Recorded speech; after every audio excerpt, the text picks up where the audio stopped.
Hey guys, so we've got some exciting stuff for you today. I've got Dr. Clark here with me, and we're going to discuss how remote patient monitoring has benefited his practice and his patients. I'm Nicole Soper, and as always, today's episode is brought to you by DrKumo. Let's get into it. Thank you so much for being here with us today, Dr. Clark, and coming from your busy schedule.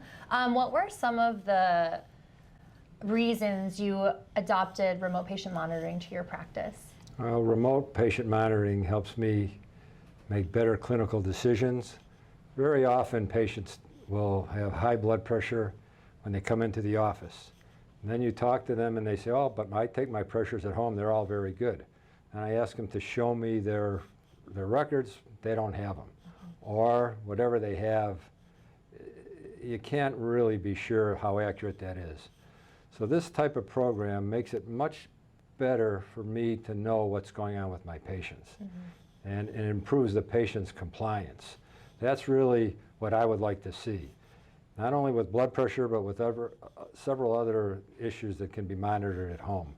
But starting with blood pressure, I think that's really going to help improve the quality of care for the patients in the practice. Especially because, you know, some of the patients will take their blood pressures, you don't know what time it could be, but then with remote patient monitoring, everything will be time stamped, and then you'll be able to monitor you know, when they've been taking it, how many times a day, and it'll be accurate. Yeah, it'll be much more accurate than what is now, and it'll also make it easier for me to make a clinical decision about those patients. And they won't have to come into the office probably as often, and probably it will save a lot of urgent care or emergency room visits. So the benefits are very substantial. So I'm looking forward to continuing with this program, not only for blood pressure, but for other monitoring. Yeah, that's wonderful. I know there was an issue with overcrowding with hospitals, or even patients getting to hospitals or clinics. It could be harder with people with chronic diseases. So I feel like this has really been beneficial. So that's great. I'm really glad that you're enjoying the program.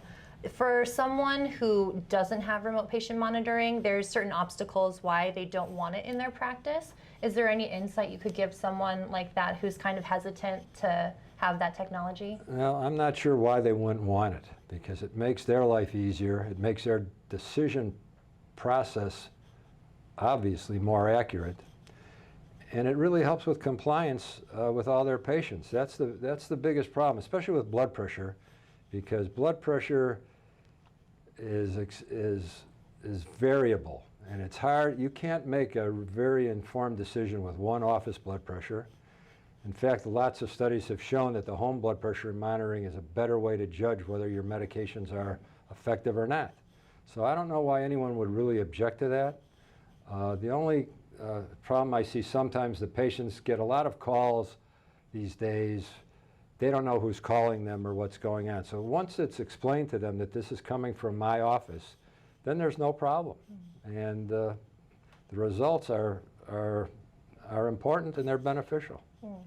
Another issue that I've heard from other doctors and physicians has been they don't want to interrupt their day-to-day. You know, doctors are obviously very busy. They don't want to have to add other calls or things that they have to do to patients. So how has that been since you've been doing remote patient monitoring? Hasn't been a problem. I mean, it's not a big intrusion compared to filling out all these forms for insurance companies. I mean, I'd rather have this data at my disposal. It's actually easier. It'll save time in the long run. Yes. Thank you so much, Dr. Clark. Well, that's all the time we have for today, guys. My name is Nicole Soper. Please like, comment, and subscribe. We'll see you next time.